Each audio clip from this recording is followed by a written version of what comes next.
This is KTN Prime. Let's get you informed. Now, the second commemoration of the Gen Z killings of 2024 brought Kenya's capital and economic nerve center, Nairobi, to a near standstill.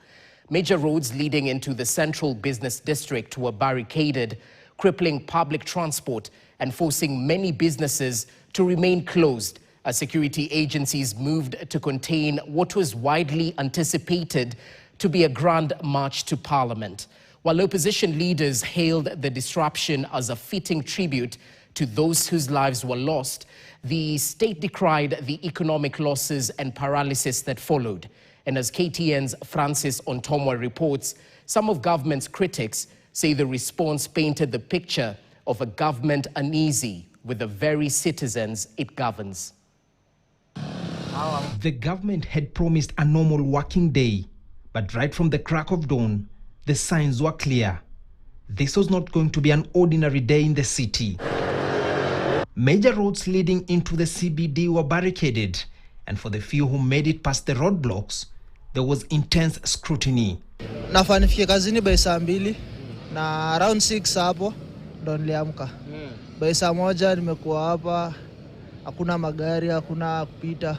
Ukiingia kokote utapata tu kumefungwa. Hakuna pahali mtu anaenda leo. Ukiona hapa kutoka hapa Githurai kila mahali. Kote kuna kaa hivyo. So wamefunga, sio naogopa nini. Areas most affected included Kangemi, Kitengela, Rongai, Mombasa Road and Thika Road. This is a most successful public holiday because of the police barricading, so people could not come to places of work. And so on our part, we commit that when we take over next year, God willing, we shall formalize this day to be a proper public holiday. But for security chiefs, this was the only realistic formula for containing an unpredictable situation. Hakuna vizuizi. Jambo tu ni kwamba ile kitu inaelekea ni kuhakikisha wale wanaandamana wanalindwa mzuri, wale wanania mbaya hawaingiani na wao. Within the city, shops that would ordinarily be serving customers remained closed, as streets usually teeming with people appeared unusually deserted.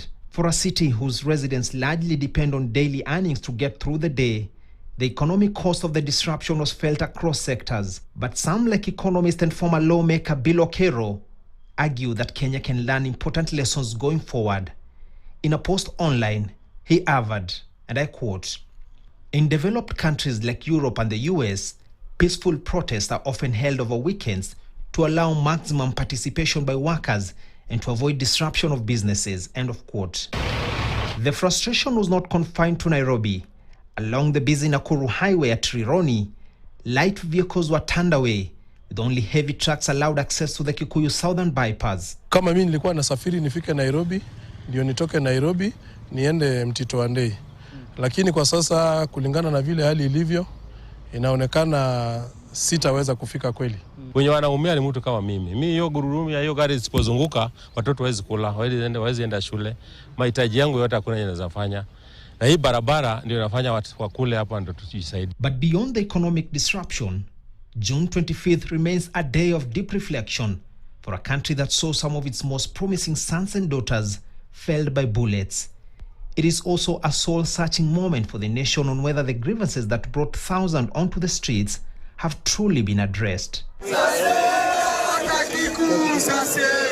Francis Ontomwa, KTN. Now, security in and around Parliament buildings was heavily